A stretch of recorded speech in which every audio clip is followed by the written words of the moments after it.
Hello students, welcome to আর্কিওনিক study centre. আজকের ক্লাসে তোমাদের রায় মার্টিন প্রশ্নবিচিত্রার ইংরেজির যে 5 নম্বর স্কুলটা রয়েছে, ফণীন্দ্র দেব ইনস্টিটিউশন, এই স্কুলের সব প্রশ্নের উত্তরগুলো নিয়ে আলোচনা করব। সো তোমরা প্রথম থেকে শেষ পর্যন্ত ক্লাসটি দেখতে থাকো।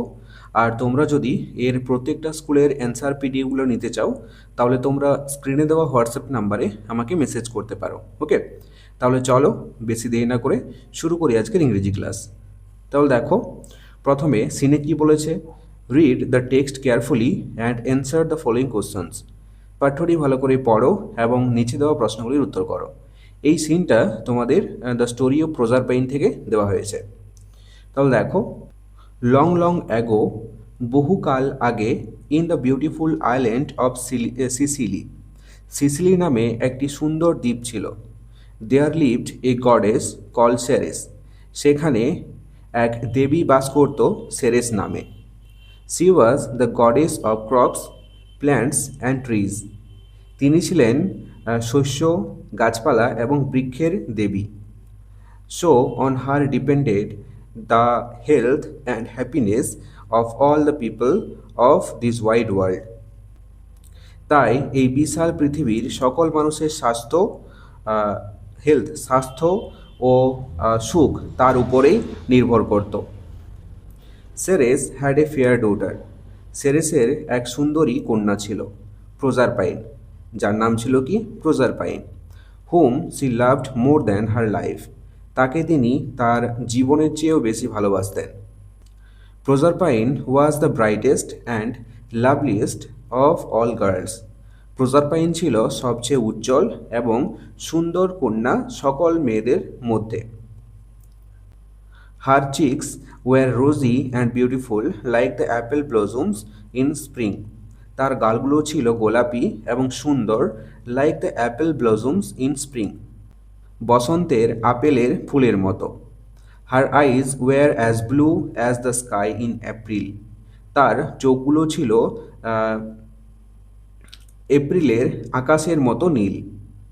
হার long golden curls were as bright as the sunlight in spring time, তার কোঁকড়ানো চুলগুলো ছিল উজ্জ্বল কিসের মতো, স্প্রিং টাইম অর্থাৎ বসন্তের সূর্যের আলোর মতো উজ্জ্বল। All the radiant loveliness of springtime seemed to have taken the form of this fair maiden. বসন্তের সমস্ত উজ্জ্বল সৌন্দর্য যেন এই সুন্দরী তরুণীর রূপ ধারণ করেছিল।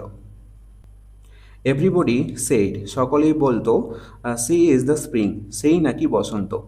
প্রজারপাইন helped her mother in the fields, Proserpine মাঠে তার মাকে সাহায্য করত। With her young companions she danced and sang, তার ছোট ছোট সঙ্গীদের সাথে কি করত, নৃত্য করত এবং গান গাইত। হোয়াইল গেদারিং ফ্লাওয়ার্স, ফুল তুলতে তুলতে। ফার ডাউন দ্য আর্থ, পৃথিবীর বহু গভীরে, দেয়ার লিভস ডার্ক প্লুটো, সেখানে ডার্ক প্লুটো নামে একজন বাস করত। King of the land of the death, মৃতের রাজ্যের রাজা। He had often asked some goddess, সে প্রায়ই কিছু দেবীদের জিজ্ঞাসা করত টু কাম, কাছে আসতে, অ্যান্ড লিভ উইথ হিম, এবং তার সাথে থাকতে। But no goddess was willing to live among the dead, কিন্তু কোনো দেবীই মৃতদের মাঝে থাকতে চাইছিল না। So Pluto was very lonely, তাই প্লুটো খুবই নিঃসঙ্গ ছিল। আশা করি বোঝা গেল সিনটা। এরপর দেখো প্রশ্নগুলো।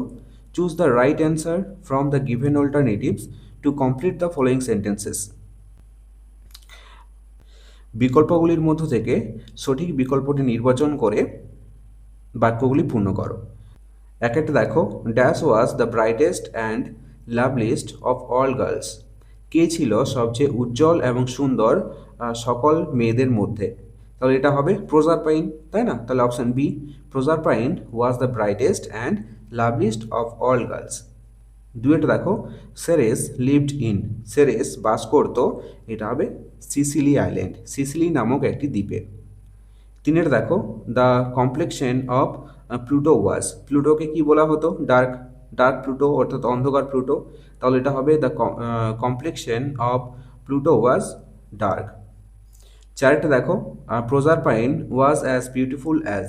প্রজারপাইন সুন্দর ছিল কিসের মতো? এটা হবে অপশন ডি, স্প্রিং অর্থাৎ বসন্তের মতো। এরপর দেখো বিয়ে কি বলেছে, অ্যান্সার দ্য ফলোইং কোশ্চেন্স, নিচের প্রশ্নগুলির উত্তর দাও। একটা দেখো, হোয়াট ডিপেন্ডেড অন সেরেস, সেরেসের উপর কে নির্ভর করতো? তাহলে উত্তরটা হবে দেখো, the health and happiness of all the people of that wide world depended on Ceres. এই বিশাল পৃথিবীর সকল মানুষের স্বাস্থ্য এবং সুখ তার উপরেই অর্থাৎ সেরেসের উপরেই নির্ভরশীল ছিল। এরপর দুইয়ের প্রশ্ন দেখো, why was Pluto very lonely, কেন প্লুটো খুবই নিঃসঙ্গ ছিল? তাহলে দেখো এর উত্তরটা, Pluto was very lonely because no goddess was willing to live among the dead. Pluto খুবই নিঃসঙ্গ ছিল বিকজ কারণ নো গডেস কোনো দেবীই ওয়াজ উইলিং টু লিভ মানে থাকতে চাইছিল না অ্যামং দ্য ডেড মৃতদের মাঝে। ওকে, এরপর দুইয়ের দাগের দেখো কি বলেছে, read the poem carefully and answer the following questions. কবিতাটি ভালো করে পড়ো এবং নিচে দেওয়া প্রশ্নগুলির উত্তর করো। তাহলে দেখো এই কবিতাটা তোমাদের দ্য ভাগবন্থ অর্থাৎ ভবঘুরে থেকে দেওয়া হয়েছে। এই কবিতাটা আমি পড়ছি না, তোমরা একটু ভালো করে পড়ে নিও, আমি প্রশ্নগুলো করাচ্ছি। দেখো কি বলেছে, complete the following sentences with information from the above poem. কবিতা থেকে তথ্য নিয়ে বাক্যগুলি পূর্ণ করো। তাহলে একটা দেখো, the name of the poem is, কবিতার নাম হলো, কবিতাটির নাম কি আমি আগেই বলেছি, দ্য ভাগবন্থ, তাই না কবিতাটির নাম? তাহলে এটা হবে the name of the poem is the vagabond. দুয়েটা দেখো, the name of the poet is, এই কবিতাটির কবি হলেন রবার্ট লুইস স্টেভেনসন। তিনেরটা আছে, the poet is asking for a life which, কবি কিসের মতো জীবন কাটাতে চেয়েছিল? এটা হবে in close contact with nature, প্রকৃতির একদম কাছ থেকে। চারটা দেখো, above this head the poet wants, মাথার উপরে কবি চেয়েছিল, কি চেয়েছিল? এটা হবে two get jolly heaven above, উপরে চেয়েছিল আনন্দময় আকাশকে। এরপর বিয়ে আছে, write T for true and F for false statements in the given boxes. নিচের স্টেটমেন্টগুলি যদি ঠিক হয় তাহলে পাশের বক্সে টি লিখবে, আর যদি ভুল হয় তাহলে পাশের বক্সে এফ লিখবে। তাহলে একটা দেখো, the poet likes to live inside the house, কবি ঘরের মধ্যে থাকতে পছন্দ করতেন। এটা কি ঠিক? এটা ঠিক নয়, কারণ সে নেচারকে ভালোবাসতেন, নেচারের মধ্যে থাকতে ভালোবাসতেন, তাই না? তাহলে এটা হবে ফলস অর্থাৎ এফ। দুয়েটা দেখো, the poet wants to C the stars from the Bush, কবি ঝোপ থেকে অর্থাৎ ঝোপে তার বিছানা থেকে তারাগুলোকে দেখতে চেয়েছিল। এটা সঠিক স্টেটমেন্ট, তাহলে পাশে হবে টি। তিনের দেখো, the poet prays for a life of comfort and luxury, কবি স্বাচ্ছন্দ্য এবং বিলাসিতার জীবনের জন্য প্রার্থনা করেছিল। এটা কি ঠিক? এটা ঠিক নয়, তাহলে এটা হবে ফলস অর্থাৎ এফ। এরপর দেখো আনসিন, আনসিনে কি বলেছে, read the following passage and answer the questions given below. অনুচ্ছেদটি ভালো করে পড়ো এবং নিচে দেওয়া প্রশ্নগুলির উত্তর করো। তাহলে দেখো, Mustafa a camel driver, Mustafa একজন উট চালক। Was a good man who had a bad camel, Mustafa একজন উট চালক ছিলেন একজন ভালো মানুষ। Who had a bad camel, যার ছিল এক খারাপ অর্থাৎ বদমেজাজি উট। The camel was stubborn and always bore grunt against his master, উটটি ছিল একগুঁয়ে এবং সবসময় তার মালিকের উপর রাগ পুষে রাখত।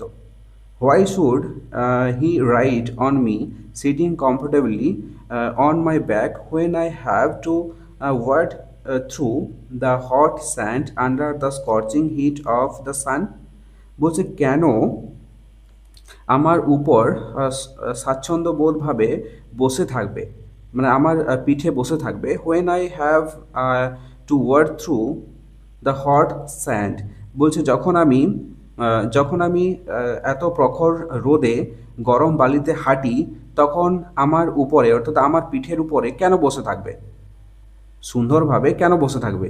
এটা হচ্ছে উটের প্রশ্ন, ঠিক আছে। দ্য ক্যামেল গ্রাম্বলড, মানে উটটি বিড়বিড় করে বলতে লাগলো। রিয়েলি, সত্যি, it is very hard to live in a desert as it is either very hot or very cold. আসলেই, রিয়েলি, আসলেই মরুভূমিতে বেঁচে থাকা খুব কঠিন, কারণ সেখানে হয় প্রচণ্ড গরম, না হয় প্রচণ্ড ঠান্ডা। সাডেনলি, হঠাৎ, this two travellers were caught in a sandstorm. এই দুজন পথিক এক বালিঝড়ের কবলে পড়ল। And when the storm stopped, যখন ঝড়টি থামল, Mustafa found that they had lost the track. Mustafa বুঝতে পারল যে তারা পথ হারিয়েছে। নেইদার অ্যান ওয়াসিস নর এ ক্যারাভ্যান ওয়াজ ইন সাইট। আশেপাশে কোনো মরুদ্যান বা কাফেলা কিছুই দেখা যাচ্ছিল না। দ্য সান হ্যাড সেট, সূর্য অস্ত যাচ্ছিল, মানে অস্ত গিয়েছিল। And it was getting dark, এবং এটি অন্ধকার হয়ে গিয়েছিল। সো হি ডিসাইড, তাই সে ঠিক করলো, to stay for the night at that place. এই জায়গাতেই তিনি রাত কাটাবে, মানে রাত্রে এই জায়গাতেই থেকে যাবে। He put up his tent, তারপর সে নিজের টেন্ট অর্থাৎ তাঁবু খাটালো। And slept comfortably inside it, এবং তার ভিতরে আরামে ঘুমিয়ে পড়ল। The camel stayed outside munching a thorny bush that grew nearby. উটটি বাইরেই থেকে গেল এবং কাছেই জন্মানো একটা কাটা ঝোপ চিবাতে লাগলো। মানচিং মানে হচ্ছে জোরে জোরে চিবানো। বোঝা গেল? তাহলে এটা ছিল তোমাদের আনসিন। এরপর দেখো পরের পেজে প্রশ্নগুলো কি বলেছে। Complete the following sentences with information from the passage. অনুচ্ছেদ থেকে তথ্য নিয়ে বাক্যগুলি পূর্ণ করো। একটা দেখো, দ্য টু ট্রাভেলার্স ওয়্যার, দুজন পথিক ছিল। কারা কারা? একটা হবে Mustafa and a bad camel, Mustafa এবং একজন বদমেজাজি উট। দুয়েটা দেখো, as the desert is either very hot or cold, এটা হবে ইট is very hard to live in it. তিনের দেখো, Mustafa put up his tent, Mustafa তার তাঁবু খাটালো। অ্যান্ড তারপর কি করলো? স্লেপ্ট কমফোর্টেবলি ইনসাইড ইট, আরাম করে তার ভিতরে শুয়ে পড়লো। ওকে, এরপর দেখো বিয়ে কি বলেছে। Write T for true and F for false statements in the given boxes. নিচের স্টেটমেন্টগুলির মধ্যে যেটি ঠিক হবে তার পাশে টি লিখবে, আর যেটি ভুল হবে তার পাশে এফ লিখবে।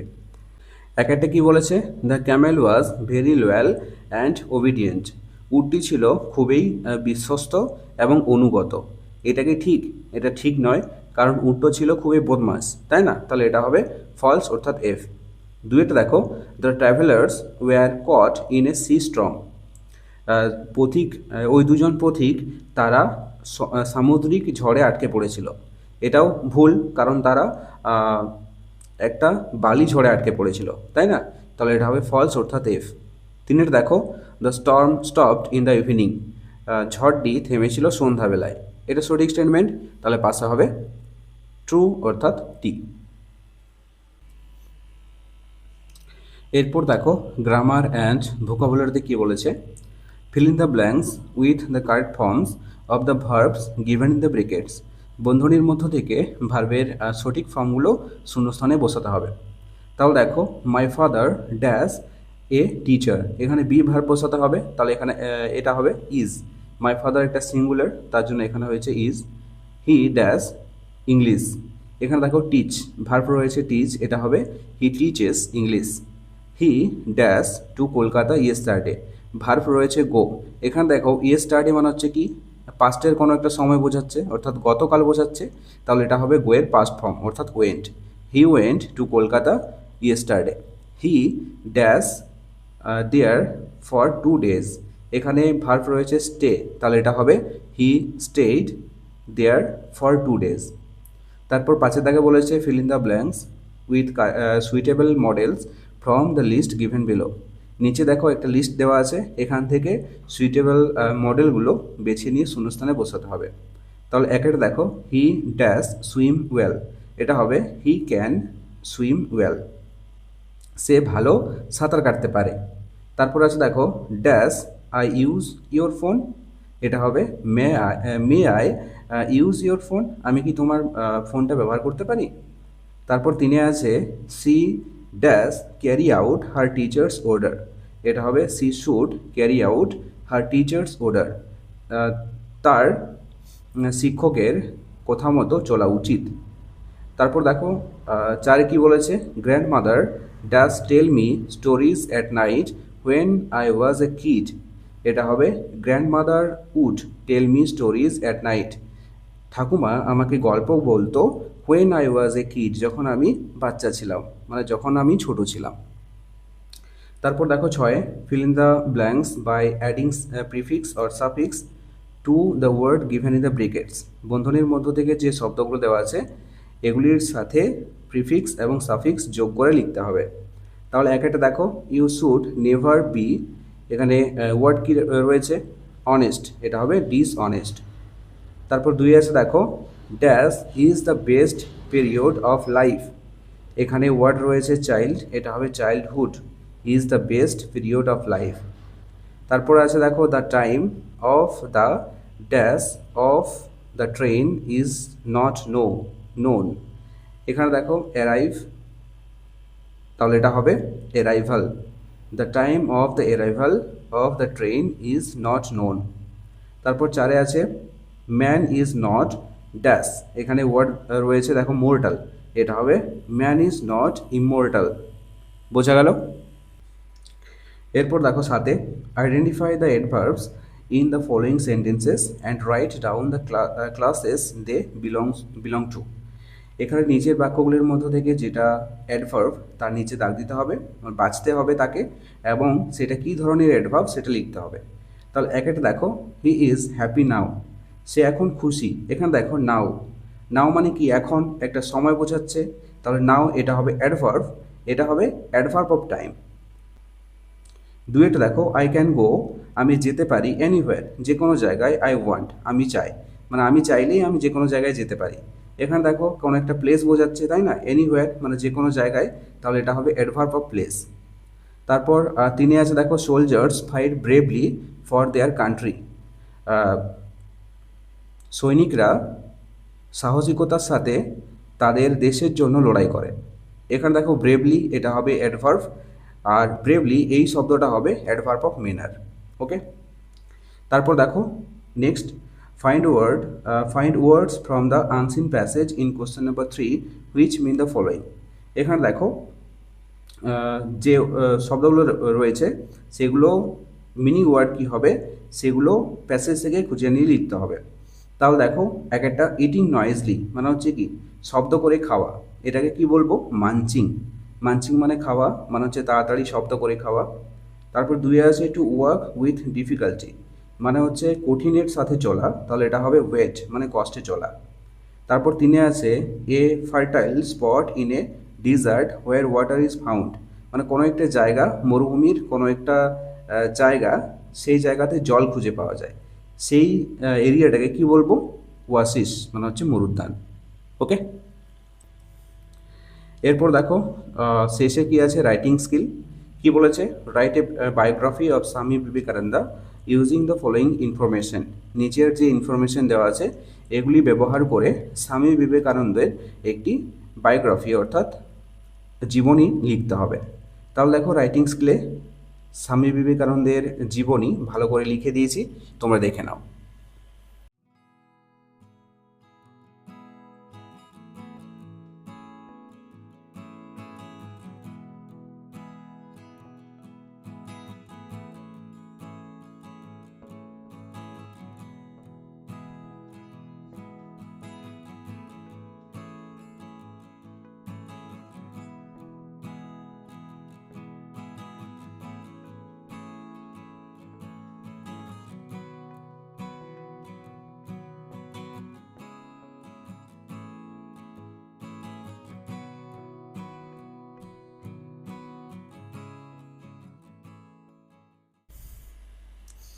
সো এই ছিল আজকের ক্লাসটি কেমন লাগলো অবশ্যই কমেন্ট করে জানাও, আর যদি ভালো লেগে থাকে তাহলে অবশ্যই একটি লাইক করে দিও। আর ছোট্ট বন্ধুরা, তোমরা যদি আমার চ্যানেলে নতুন হয়ে থাকো তাহলে অবশ্যই সাবস্ক্রাইব করে পাশে থাকা বেল আইকনটিতে প্রেস করে রাখো। চলো দেখা হচ্ছে নেক্সট কোনো ক্লাসে। ততক্ষণ পর্যন্ত বাই বাই, টেক কেয়ার।